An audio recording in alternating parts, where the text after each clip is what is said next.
approaching the city of Puerto Madryn in Patagonia, Argentina.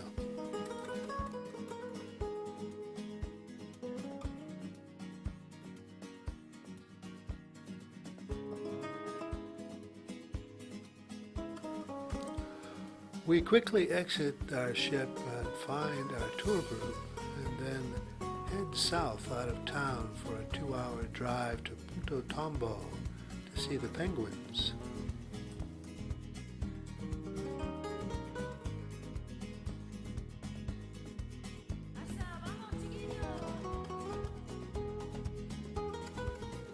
Our guide explained the geology of the region. These formations that we are going at your right are formed by sediments. Like sediments which are leaving the sea when they cover all Patagonia. We passed a prison and a small airport, but not much else.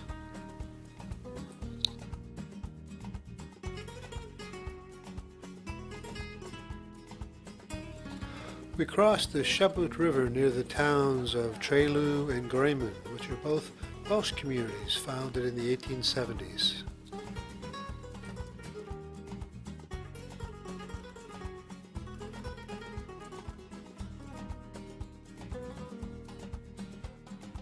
We spotted a couple of rays by the side of the road. These are South American wild ostriches who make no sounds and run in a zigzag course when they are in danger. They were heavily hunted by the gauchos for their meat and feathers, but now they're making a recovery.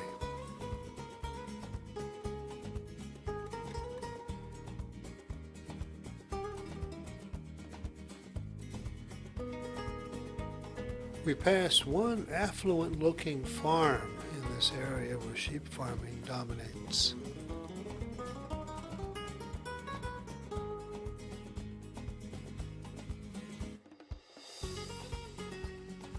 Arrived at Punta Tombo, and the first thing we see is a herd of guanacos. These are a relative of the llama. They were also overhunted, but now they're protected.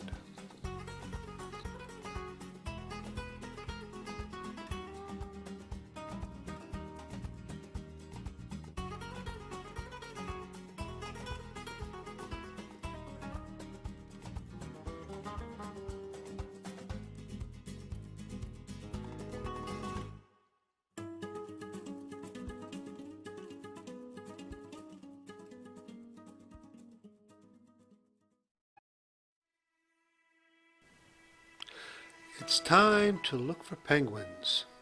We're told to walk on the path down to the ocean and stay between the rocks.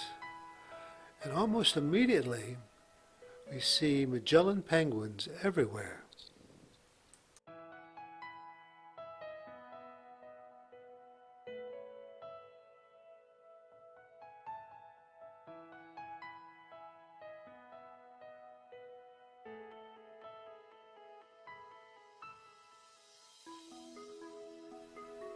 There are 2 rules that you learn right away. Don't touch, and penguins always have the right of way.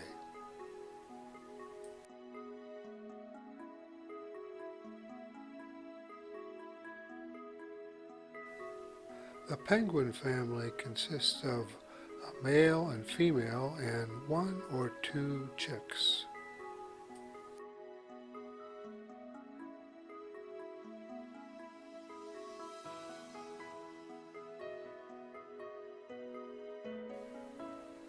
The males have a wider beak and a more pronounced forehead, but I couldn't tell the difference.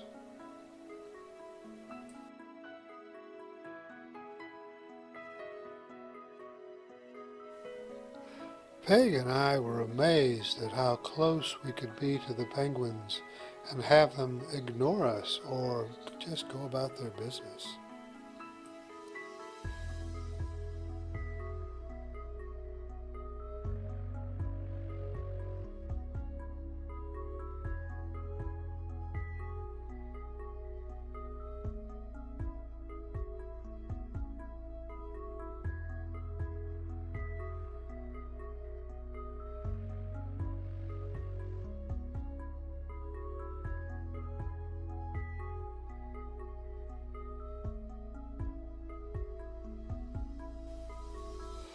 We saw a Koss family.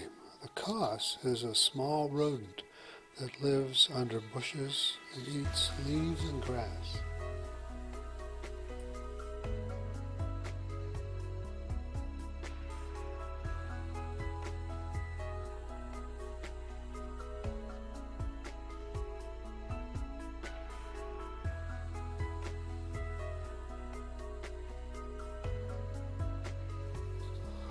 We also saw a giant petrel. This is an aggressive aquatic bird with a 2-meter wingspan. It feeds on carrion but also eats fish and injured birds.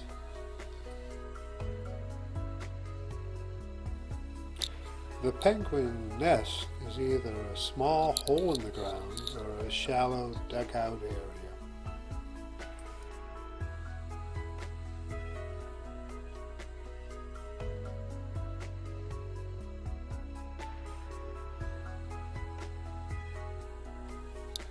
Any direction you look, you can see nests and penguins lying in them or standing around.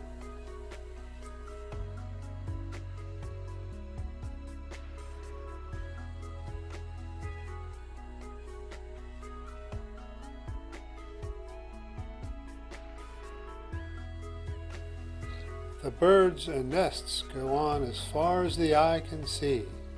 The peak population is over 800,000.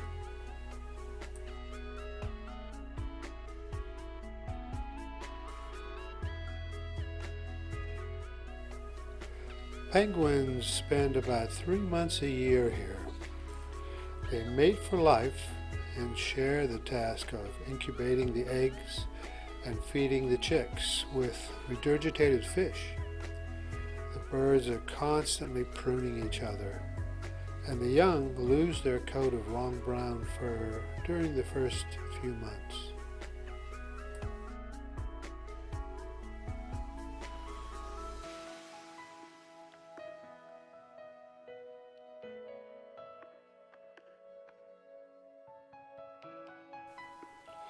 Continuing on our way, we cross a bridge that provides an underpass for the penguins to walk to and from the beach.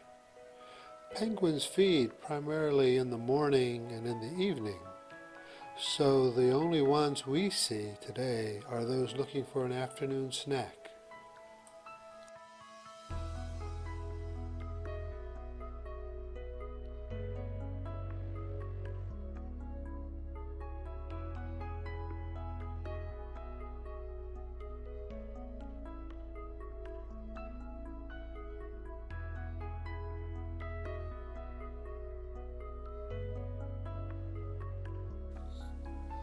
We've come to the end of the trail, and everyone is in good spirits.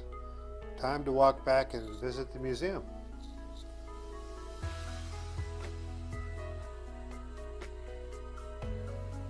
In the museum, we learn about how penguins live in the ocean and who their predators are.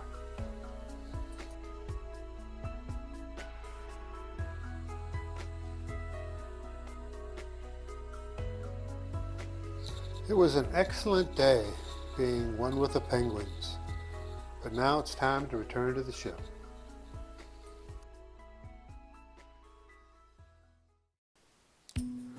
The trip back was uneventful other than being caught in the rain during reboarding, but it was a lovely evening as we left Argentina and headed for the Falkland Islands.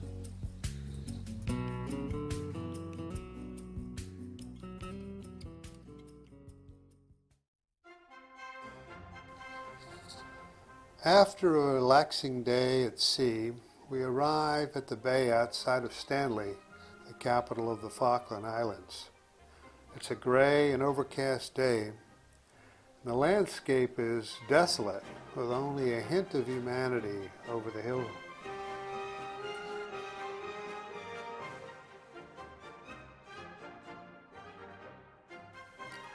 The Falklands consists of 700 islands and 4,700 square miles, with a population of 2,900, 2,800 of which live in Stanley.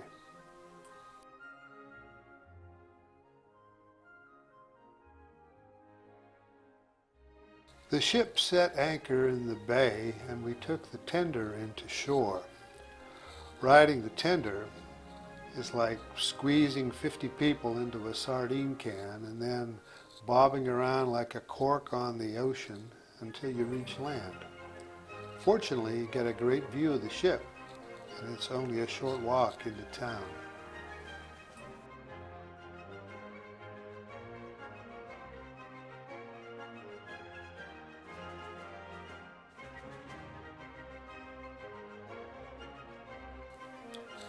Rounding the corner, we get our first view of the quiet harbor town of Stanley.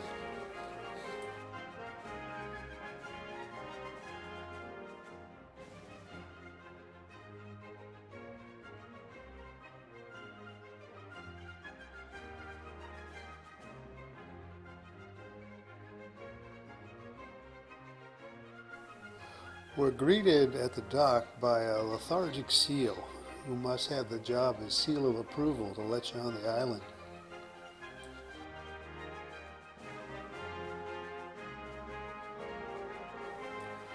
We board our bus and are on our way around town with our entertaining tour guide. Your ship is over there somewhere, if it's still here, and you've come through the narrows in those little tenders, so you've had to come into the inner harbour.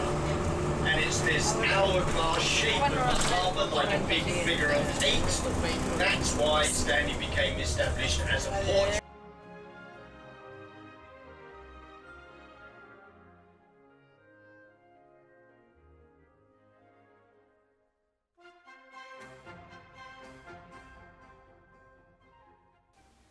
Our first stop is Whalebone Cove. It's called that because of the number of whale bones that can be seen during low tide.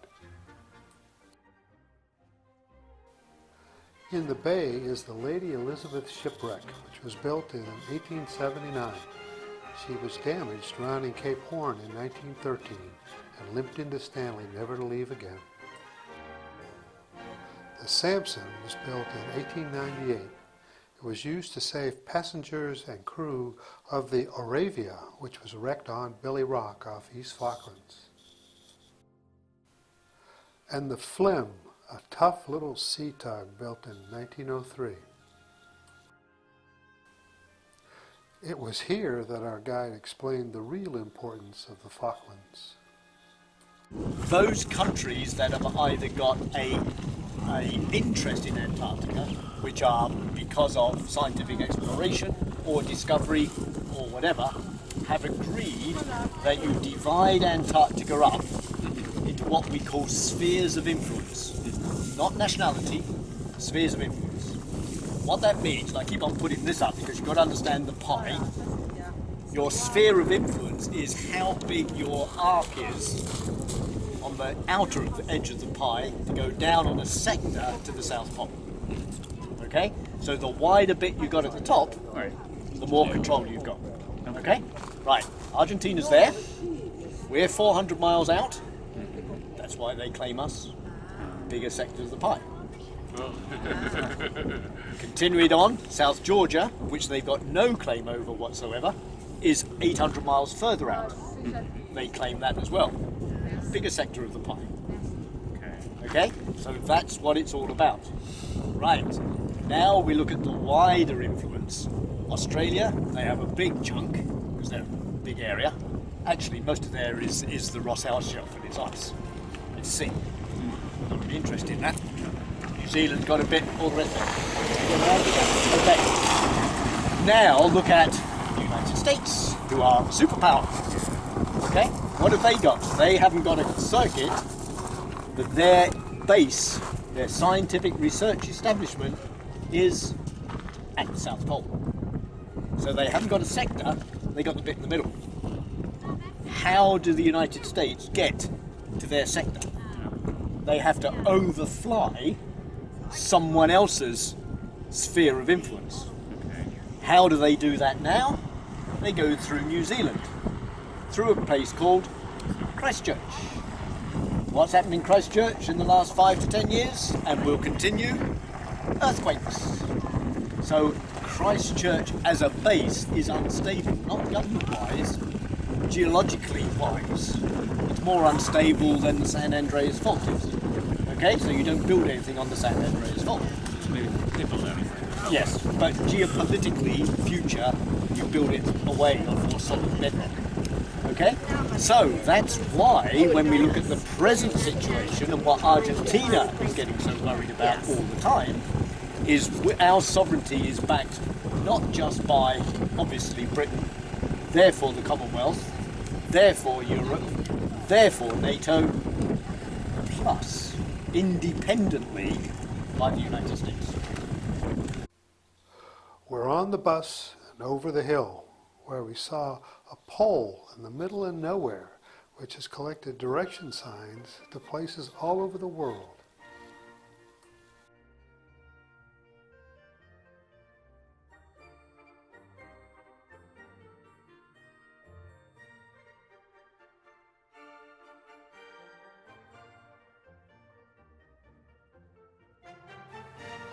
We next visited an outdoor backyard whalebone museum, where the only attendant was a tied-up reindeer.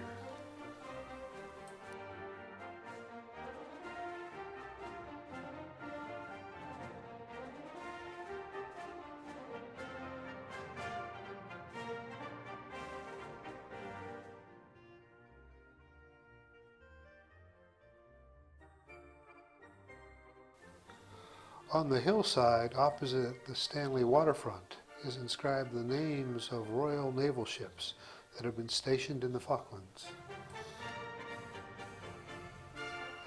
We walked past the governor's mansion to the War Memorial commemorating both the Battle of the Falklands on December 8, 1914, where the British sank 5 German ships, and the Battle of Coronel off the coast of Chile on November 1, 1914, where 2 British ships were sunk, killing 3,800.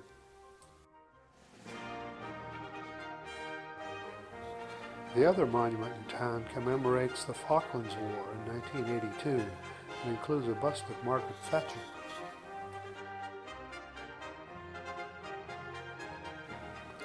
The last stop was the Dockyard Museum, which contained a plethora of local artifacts, including a letter from Colin Powell thanking the residents for the letter of condolences following 9/11 that was signed by over 80% of the population.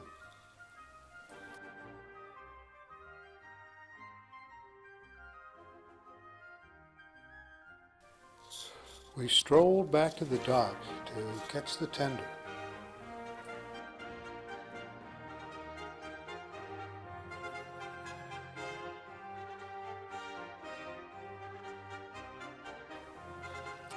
The seal was there to send us off, and the tender ride was quick.